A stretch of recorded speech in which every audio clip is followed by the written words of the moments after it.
बस मुझे माफ कर दीजिए मैडम, मैं अपने की पर सच में पछता रहा हूं। लेकिन श्रुति की आंखों में जरा भी नरमी नहीं आई। वह ठंडी लेकिन बेहद सख्त आवाज में बोली, इंस्पेक्टर, आपने जो किया है वह माफी के लायक नहीं है। आपने एक गरीब बूढ़े का हक छीना, उसे पीटा, रिश्वत मांगी और फिर मुझे, इस जिले की आईपीएस अफसर को थप्पड़ मारने की हिम्मत की। आपने वर्दी की गरिमा को कलंकित किया है। अब आपको आपकी सजा मिलेगी। और हां, आपके बचने की कोई संभावना नहीं है, क्योंकि आपके खिलाफ मेरे पास सारे सबूत मौजूद हैं। यह कहकर श्रुति फनफनाती हुई थाने से बाहर निकल गईं। तुरंत वह डीएम ऑफिस पहुंची। वहां उन्होंने पूरे मामले की वीडियो रिकॉर्डिंग दिखाई और बूढ़े अंकल को गवाह के तौर पर पेश किया। सबूत देखकर डीएम का चेहरा गंभीर हो गया।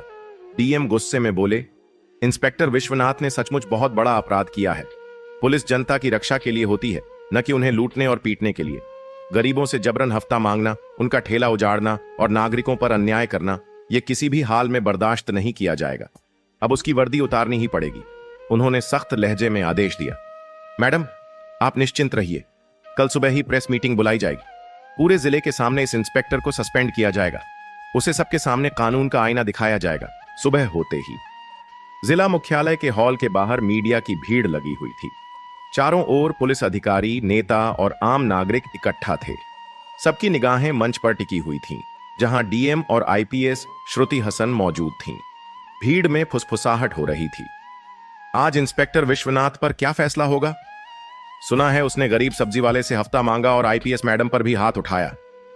अगर यह सच है तो ऐसे इंस्पेक्टर को तुरंत नौकरी से निकाल देना चाहिए। इतने में दरवाजे से इंस्पेक्टर विश्वनाथ को पुलिसकर्मी लेकर अंदर आए। उसके चेहरे पर अब कल वाला घमंड नहीं था, बल्कि डर और शर्म साफ झलक रही थी। कैमरों की फ्लैश उस पर बरसने लगी। डीएम ने कड़े स्वर में सभा की शुरुआत की। आज हम सब यहां इसलिए जमा हुए हैं ताकि जनता के सामने एक उदाहरण पेश किया जा सके। कानून से ऊपर कोई नहीं है, चाहे वह आम नागरिक हो या वर्दी में बैठा अधिकारी। कानून सबके लिए बराबर है। इसके बाद श्रुति हसन ने खड़े होकर पूरा मामला सभी के सामने रखा। उन्होंने बताया कि कैसे इंस्पेक्टर विश्वनाथ ने एक गरीब बुजुर्ग सब्जी वाले से हफ्ता मांगा, उसे बेरहमी से पीटा और जब उन्होंने रोकना चाहा तो उन्हें भी थप्पड़ मारकर जेल में डाल दिया। फिर उन्होंने अपने लॉकेट कैमरे से रिकॉर्ड की हुई सारी वीडियो सबके सामने स्क्रीन पर चला दी। सारे सबूत देखकर हाल में सन्नाटा छा गया। मीडिया वालों ने तुरंत खबरें बनानी शुरू कर दी। इंस्पेक्टर की करतूत कैमरे में कैद। गरीब पर जुल्म करने वाला इंस्पेक्टर आज बेनकाब। डीएम ने गुस्से में कहा, इंस्पेक्टर विश्वनाथ, तुम्हें वर्दी में रहते हुए नागरिकों की रक्षा करनी थी, लेकिन तुमने अपनी शक्ति का दुरुपयोग किया।